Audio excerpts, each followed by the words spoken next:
नमस्कार। आकाशवाणी जयपुर अजमेर से प्रस्तुत है प्रादेशिक समाचार।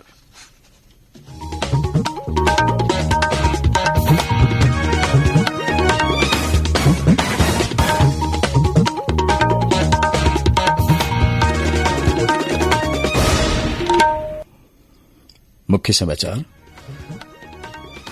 प्रधानमंत्री नरेंद्र मोदी ने अदालतों में स्थानीय भाषाओं में इस्तेमाल को प्रोत्साहित करने का आह्वान किया। कहा, इससे लोगों को न्याय व्यवस्था में विश्वास बढ़ेगा। नगरीय विकास मंत्री शांति धारीवाल ने कहा, राज्य में 2023 के विधानसभा चुनाव अशोक गहलोत के नेतृत्व में होंगे। प्रदेश में भीषण गर्मी और लू का दौर जारी। 9 स्थानों पर तापमान 45 डिग्री सेल्सियस से अधिक रहा। राज्य में बिजली और पानी के बाद अब चारे का संकट। सरकार ने अनुचित भंडारण पर कार्रवाई के निर्देश दिए। और तंबाकू नियंत्रण कानून कोटपा के उल्लंघन पर प्रदेश में एक दिन में 3.5 लाख से अधिक चालान।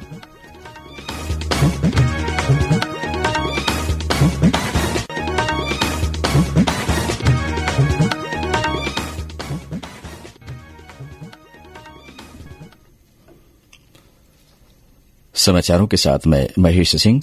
और अब समाचार विस्तार से।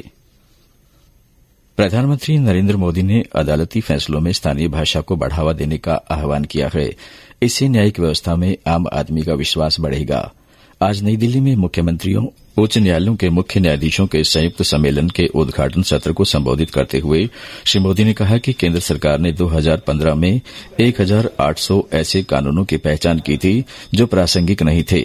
इनमें से 1450 कानूनों को समाप्त किया गया, जबकि राज्यों ने केवल ऐसे 75 कानूनों को ही मान्य समाप्त किया। उन्होंने राज्यों में ऐसे कानूनों का पता लगाने को कहा। प्रधानमंत्री ने जेल में बंद विचाराधीन कैदियों का जिक्र करते हुए कहा कि देश में 3.5 लाख कैदियों में से अधिकतर गरीब और सामान्य परिवारों से है। प्रधानमंत्री ने आजादी के 75 वर्ष पूरे होने पर न्यायपालिका और कार्यपालिका की भूमिका और जिम्मेदारी को भी स्पष्ट किया। श्री मोदी ने कहा कि अमृतकाल में देश में ऐसी न्यायिक व्यवस्था हो जिसमें सबको आसानी से और शीघ्र न्याय मिले। साल में हमारा विजन एक ऐसी न्याय व्यवस्था का होना चाहिए जिसमें न्याय सुलभ हो, न्याय त्वरित हो और न्याय सबके लिए हो। देश के प्रधान न्यायाधीश NV रमन्ना ने कहा कि लोगों की जरूरतों और आकांक्षाओं को ध्यान में रखते हुए व्यापक चर्चा और विचार विमर्श के बाद कानून बनाया जाना चाहिए।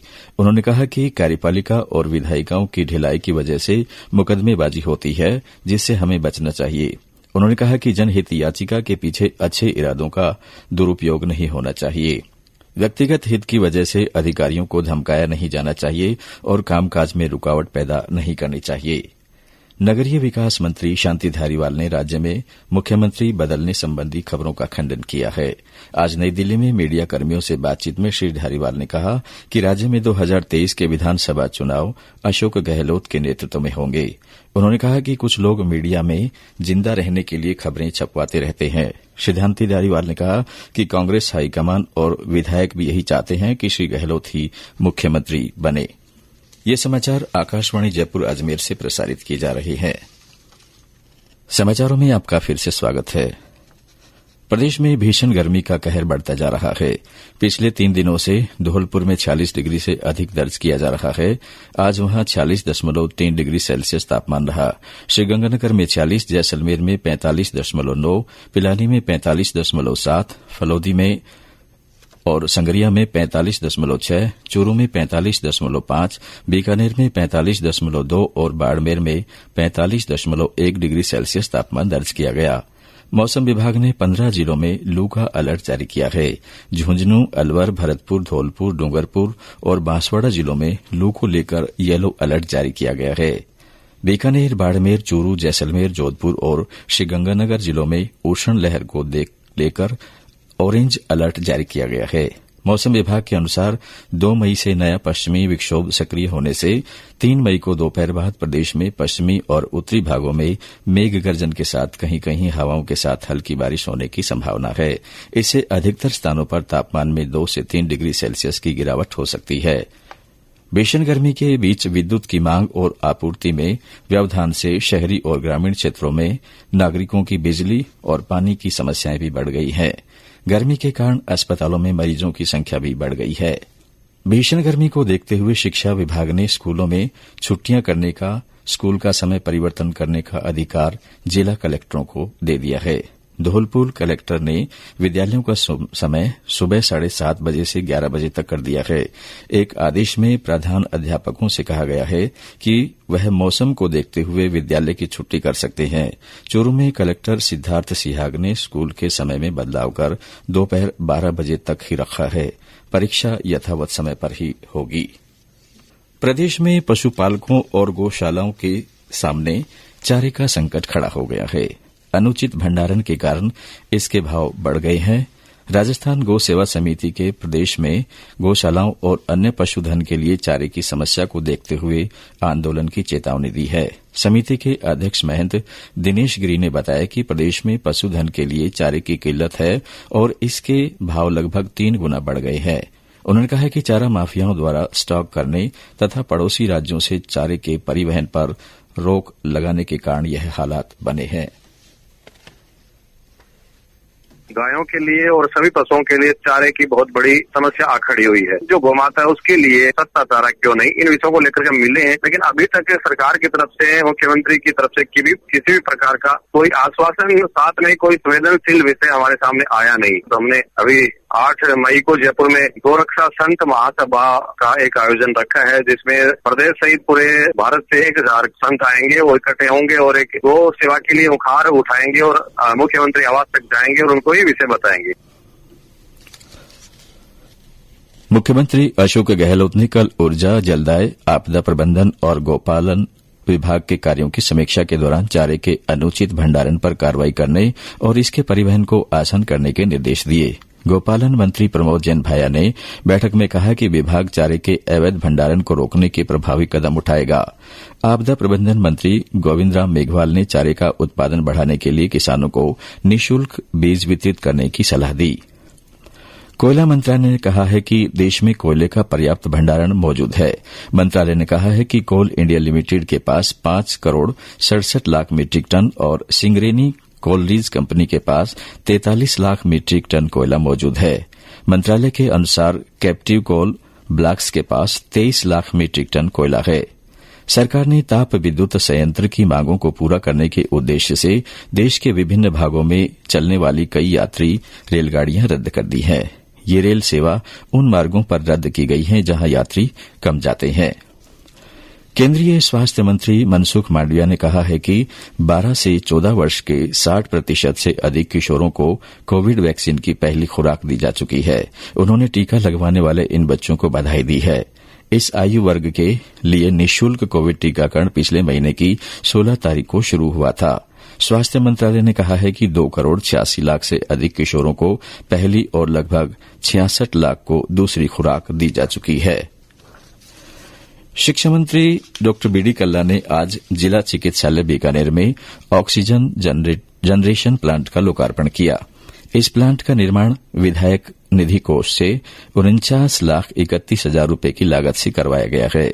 इस अवसर पर डॉ कल्ला ने कहा कि राज्य सरकार सरकारी अस्पतालों में मेडिकल सुविधाओं का विस्तार कर रही है। स्वास्थ्य विभाग और पुलिस ने आज पूरे प्रदेश में तंबाकू नियंत्रण कानून कोटपा के उल्लंघन पर एक अभियान चलाकर बड़ी संख्या में कार्रवाई की है। इस संयुक्त अभियान में करीब 3.5 लाख से अधिक चालान काटे गए। दौसा के सीएमएचओ डॉ सुभाष बिलोनिया ने बताया कि अवैध रूप से तंबाकू उत्पादन बेचने वालों के खिलाफ चलाया गया कार्रवाई की गई है।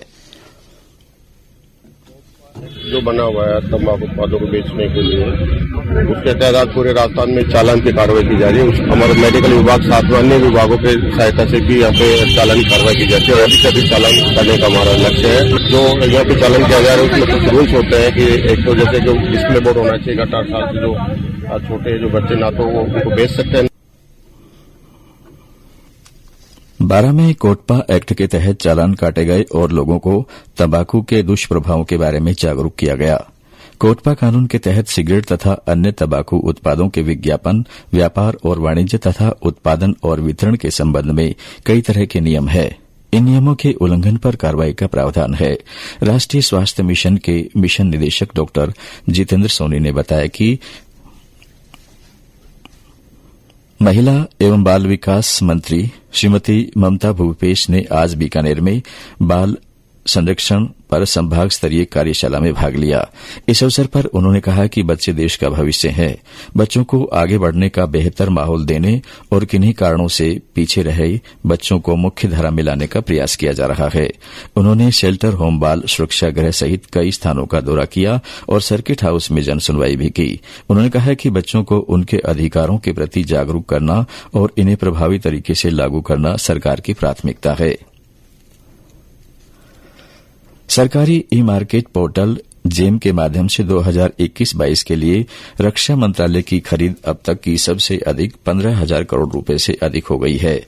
रक्षा मंत्रालय ने कहा कि यह पिछले वित्त वर्ष की तुलना में 250% अधिक है। इस पोर्टल की शुरूआत निविदा प्रक्रिया के सुधार और डिजिटीकरण के माध्यम से सरकारी खरीद में अधिक ईमानदारी और पारदर्शिता लाने के लिए अगस्त 2016 में की गई थी। खादी और ग्रामोद्योग आयोग KVIC का वार्षिक व्यापार 2021-22 में बढ़कर 1 लाख करोड़ रुपए हो गया है। आयोग के अध्यक्ष विनय कुमार सक्सेना ने बताया कि ऐसी पहली बार हुआ है जब KVIC का वार्षिक व्यापार 1,15,000 करोड़ रुपए से ऊपर पहुंचा है और इससे देश की सभी FMGC कंपनियों को पीछे छोड़ दिया है। वित्तीय वर्ष 2021-22 में जहां KVIC का कुल व्यापार 1,15,000 करोड़ रुपए को पार कर गया, वहीं 2020-21 में यह 97,700 करोड़ रुपए था। इस प्रकार 2021-22 में आयोग के व्यापार में कुल 20% की वृद्धि दर्ज की गई। तेल विपणन कंपनियां 1 मई को उज्ज्वला दिवस के अवसर पर 5,000 से अधिक LPG पंचायतों का आयोजन करेंगी। इसमें LPG के सुरक्षित और निरंतर उपयोग के अनुभव का साझा करने के साथ साथ ग्राहकों की संख्या बढ़ाने के प्रयास किए जाएंगे। प्रधानमंत्री उज्ज्वला योजना 1 मई 2016 को उत्तर प्रदेश के बलिया में प्रधानमंत्री नरेंद्र मोदी द्वारा शुरू की गई थी। पेट्रोलियम और प्राकृतिक गैस मंत्रालय ने इस योजना की उपलब्धियों की जानकारी देने के उद्देश्य से इस वर्ष 1 मई को उज्ज्वला दिवस के रूप में मनाने का फैसला किया है। प्रधानमंत्री उज्ज्वला योजना गरीबी रेखा से नीचे रहने वाले सभी परिवारों को मुफ्त LPG कनेक्शन प्रदान कर समाज के सभी लोगों को शामिल करने की दिशा में एक बड़ा कदम है। युवा मामले और खेल मंत्री अनुराग सिंह ठाकुर ने कहा है कि भारत आगामी एशियाई खेलों के मद्देनजर चीन में कोविड से उत्पन्न स्थिति की निगरानी कर रहा है। एशियाई खेलों के स्थगित होने पर नई दिल्ली में संवाददाताओं के साथ बातचीत में श्री ठाकुर ने कहा कि यह मेजबान देश की तैयारियों पर निर्भर करता है। और अंत में मुख्य समाचार एक बार फिर।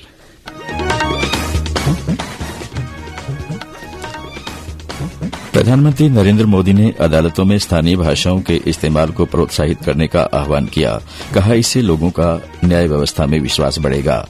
नगरीय विकास मंत्री शांति धारीवाल ने कहा, राज्य में 2023 के विधानसभा चुनाव अशोक गहलोत के नेतृत्व में होंगे। प्रदेश में भीषण गर्मी और लू का दौर जारी, 9 स्थानों पर तापमान 45 डिग्री सेल्सियस से अधिक रहा। राज्य में बिजली और पानी के बाद अब चारे का संकट, सरकार ने अनुचित भंडारण पर कार्रवाई के निर्देश दिए। और तंबाकू नियंत्रण कानून कोटपा के उल्लंघन पर प्रदेश में एक दिन में 3.5 लाख से अधिक चालान। इसके साथ ही प्रादेशिक समाचार समाप्त हुआ। नमस्कार।